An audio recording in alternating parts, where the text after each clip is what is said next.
Cover controversy. Tennis great Serena Williams is GQ magazine's Woman of the Year. But some are questioning if the title is more of an insult.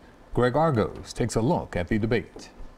At first glance, it's a real attention grabber. Many people like the newest GQ cover, highlighting Serena Williams as Woman of the Year. I think she's a beautiful person. But then they notice these 4 small lines, quotation marks surrounding the word woman. I don't like that. It's really unnecessary. It just shouldn't be there. Because you never know, who's offended by it. Many people are. The Twitter sphere exploding Monday morning. It's definitely off-putting, especially for an athlete who has been critiqued for not being womanly, writes one user.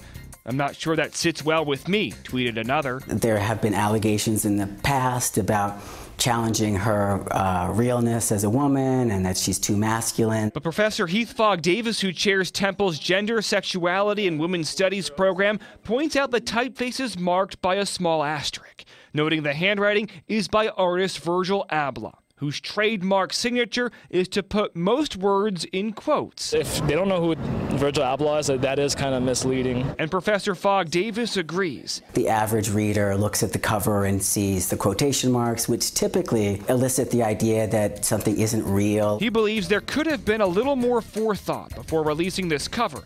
And though GQ has not responded to the controversy, he has this theory. The realist in me wants to just point out that their goal is to sell a lot of magazines, and they're doing that right now. But many believe that would still happen, even without the quotes. I probably wouldn't have put it in the quotes. I would have just left it Woman of the Year. Just put up more emphasis on woman without the sarcastic implication behind the brackets.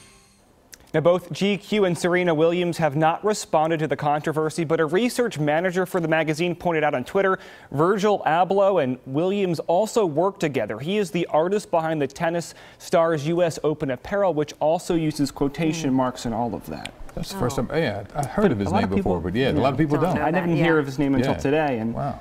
Not sure. And if she's okay with it, then all right, Greg, thank you.